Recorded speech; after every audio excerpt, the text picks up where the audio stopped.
Welcome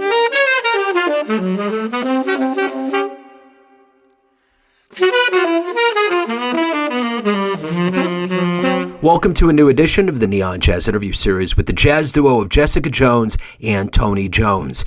They open up about their new 2024 CD, Hearing into the Future, where they display their creative, intimate musical bond. With over 40 years of playing together as spouses and creators, they have created a very intimate musical bond. We cover this and so much more. Enjoy. It's great to meet you, and what I'd like to do to start off here is, before we get into the album, how did you get through the pandemic? It was quite hard on artists. How did you get through the last 3.5 years, and how did it change you? For me, I had retired from my my day job, I guess a few years prior. And so the pandemic didn't affect me as much as it had others. It didn't have the hit on our finances as it did other folks. Well, in my situation, I was still teaching, but I left my teaching job to be spending, we had gotten a grant and to be spending more time, writing and getting out there. So I left my job in February of 2020, and we went to California to start our tour in the beginning of March of 2020. And, there you go. Yep, there you go. That's it. And so we hit that wall, but I think then being in a house with a musician is not the same as not circulating. Right. So I think that really, we played a lot together and still we're working on our music. For me personally, I think that I was having a hard time touching the saxophone because of just that sort of like, what is going to happen with the world sort of feeling. And there was a level of hope that I had to have to go to the saxophone. That's what it sort of felt like. So I was gravitating towards the piano and just digging deep and kind of like, and transcribing a Sonny Clark solo, like every day, like that was my way of kind of dealing with it musically. And I think there's a lot of good things that came out of it in a way for me of like, being able to hunker down and there's sort of a letting go that had to happen. And I'm more of a type A person, and that was good for me. Yeah. Yeah. Kind of a forced time of kind of deep practice. Yeah. So talk to me about the album. How did the album come about? Wow. There was a specificity to why we recorded. So I'll talk about that. You can talk about tunes or whatever and our playing. But sure. Tony got an invitation. We both worked for a camp, a family music camp in California, and they were doing an online concert series. So Tony got an invitation to, present a concert online during the pandemic, towards the last part or whatever. I mean, we're still in it. I don't know. Anyway. Yeah. In 2021, I think. Anyway, and go ahead. So we started playing together to work on some things. Yeah, I mean, we've always played together over the years. Although we have not focused a whole lot on just the two of us. Right. We've had different bands together over the years. We've played in different bands together over the years.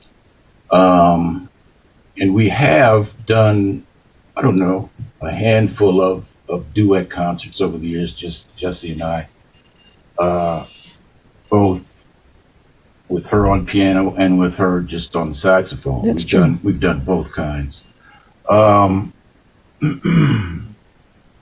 So I mean, it was a natural progression for us to get together. I mean, putting tunes together was a little bit of a challenge. We both write. We wanted to avoid doing too many standards, for obvious reasons. Go ahead. No, I was just going to say, that being said, I think this is the closest to a standards feeling album we've ever done. Which is odd. Yeah. Because there's only one standard on it. So it is odd. So how did you meet? How did this all happen? How did this start and become what we're looking at today? We were both brought up in the Berkeley, California public schools, and there's a strong jazz program, and Tony was in it from when he was young, and I got in it in about 8th grade, which is very late for that school system. And we met in high school in the saxophone section. I think we sat next to each other, probably. We did. Yeah, in the high school saxophone section. Yeah. So what were influences? What were some seminal influences that made you who you are as musicians?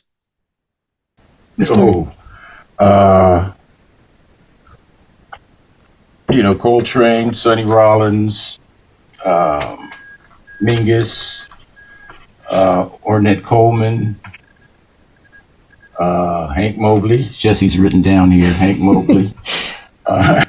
That's for him. Yeah. Ornette's for me too. Yeah. Ornette.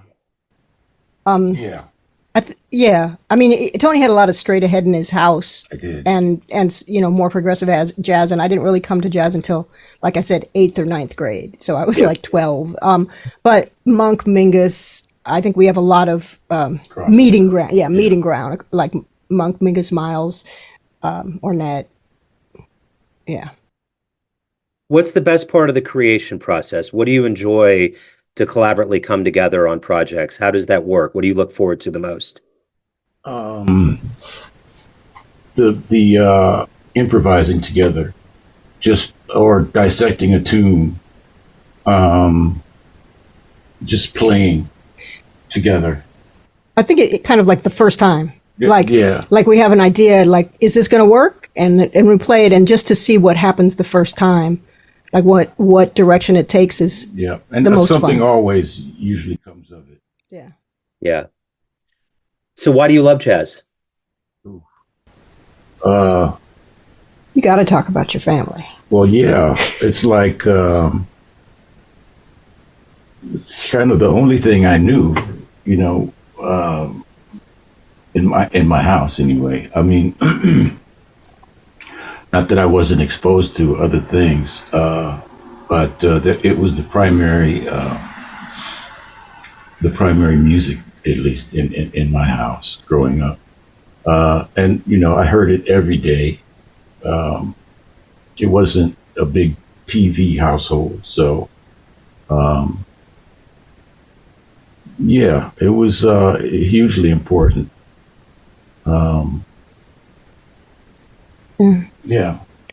And I think the way that we were brought in to play as kids was different. I became an educator later, and so I think a lot of people don't have the kind of respect for kids where they bring kids in as improvisers, like, understand this music as a creator. And I think that we all had that role like a really young age, as what is my relationship to this music? Where's my voice in this music? Was like a question from when we very first started playing. It wasn't, you need to master these, before you're allowed to be yourself, kind of a thing. So I think we have a real personal relationship because of Phil Hardiman and the Berkeley Jazz system. Tony, has his own, for him, it's like breathing from growing up, but this aspect of like bringing that into your music, seeing where you can go with it, using it as a mode of expression or a place where your intellectual curiosity can go, I think is super intriguing. And it kind of demands that of people. And I've enjoyed working with kids and other people where they discover that what you is really being asked of you is for you to be yourself. And that's very organic. Yeah. Yeah. But kind of difficult. Yeah, I get it. So what are you ultimately hoping the listener gets from this album? Oh, man. Some relief. Hopefully it'll bring them some joy. Yeah.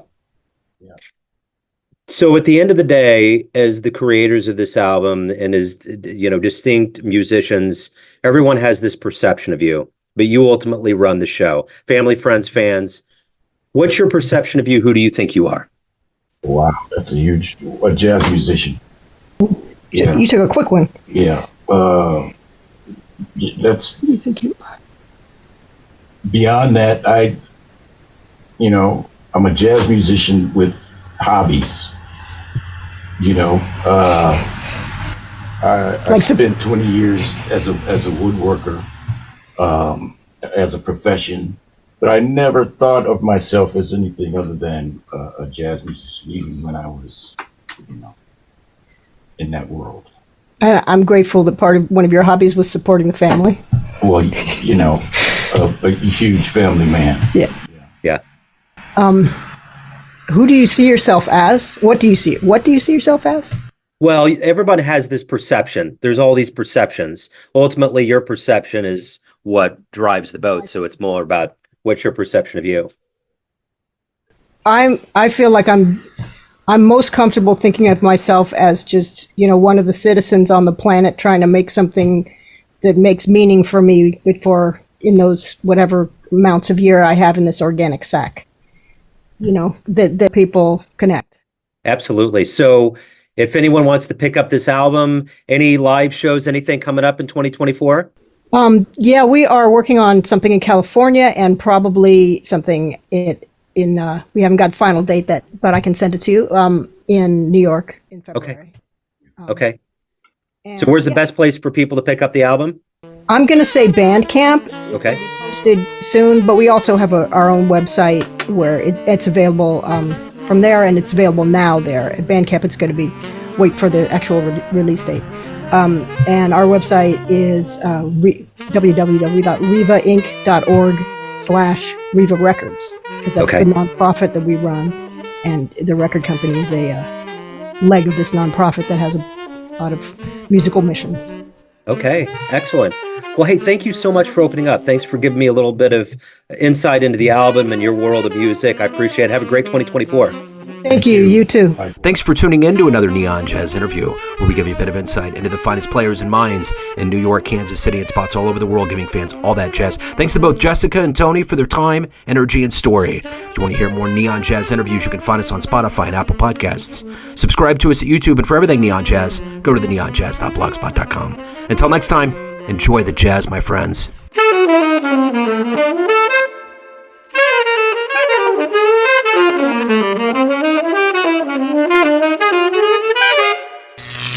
Neon Jazz.